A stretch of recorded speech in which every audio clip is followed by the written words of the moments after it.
Our next recipient is presented to a citizen who has contributed to the community by providing special service to promote patriotism, good citizenship, and service above and beyond the call of duty.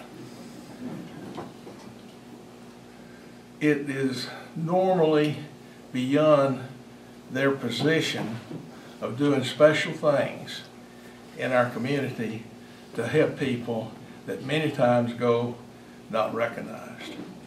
And this person has set a great example in our community by offering this deeds of service and deeds of acts of kindness.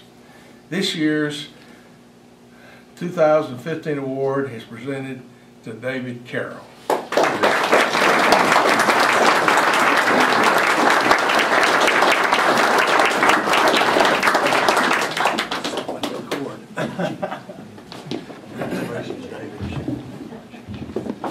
Well, I have emceed about a few hundred programs where I've presented awards to people. I don't know how to act receiving one. This is really nice. I really appreciate this. And I was thinking earlier when I saw the Channel 3 news camera back there, so many times when we cover events and someone doesn't feel like their particular event is newsworthy, they'll look at me and look at the cameraman and say, well, it must be a slow news day or you wouldn't be here. Tim, please tell me this is not a slow news day. Good, okay, good. I just wanted to make sure this is truly big news of the day. I also, as a news reporter, I'm supposed to be prepared and have, so I thought, well, I need to write down some notes just of things that I want to say because this is very important to me. And being the prepared news reporter, the only paper I had on me is my doctor's appointment card for this Tuesday. So it's at 9:30 in case you're wondering. But when I was growing up, I would see the pictures in the paper of the Freedoms Foundation winners. And you said it goes back 45 years. I probably saw some of the first ones.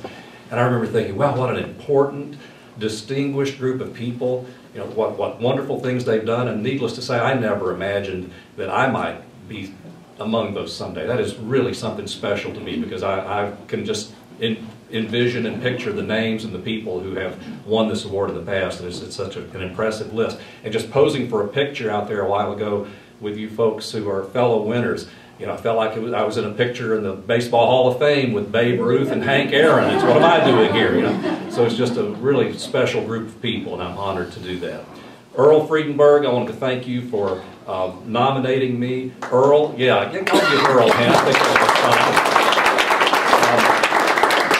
that's Earl, well, I'll just illustrate with a story I used to hear about radio people. The story is about a little boy who tells his dad, Daddy, when I grow up, I want to be a disc jockey. And the dad looks at him and says, son, you've got to choose one or the other. You can't do both. And Earl is one of the few people who has managed to do both. He grew up and he became a disc jockey. Earl, you're one of the best grown-ups I know, and I appreciate that. He's outstanding. He's influenced so many people. And speaking of influence, anytime I get to speak in front of a crowd, I like to talk about the person who influenced me the most, and that's Luther, who passed away a few months ago.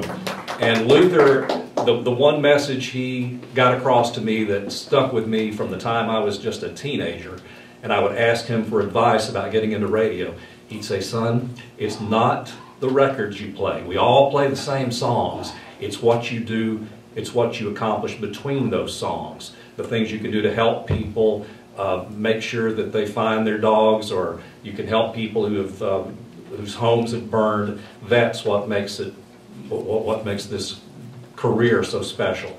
And Luther was just a wonderful influence on me and all of us who are in this industry. And I want to brag on my employers too. So proud to work for Channel 3, good company. And a few years ago, Mr. Tarzian and Mr. Toller, our president and our chairman, held a staff meeting, and somebody asked, does this company have a slogan, some sort of motto to go by? And Mr. Tarzian said, 4 little words, do the right thing. And so anytime we have any sort of moral or ethical dilemma, that answers the question pretty quickly. Just do the right thing. And I'm very fortunate to work for a company that believes in that. So I appreciate you all for recognizing me. I do cherish this. Thank you, beautiful wife Cindy, for coming with me today. I'm very fortunate to have had great parents, got a great wife, wonderful sons, a good life, and I'm so lucky to be doing for a living what I wanted to do ever since I was a child. And I know not many people are blessed enough to say that. I am, and I really feel fortunate for that. Thanks, everybody. Appreciate it.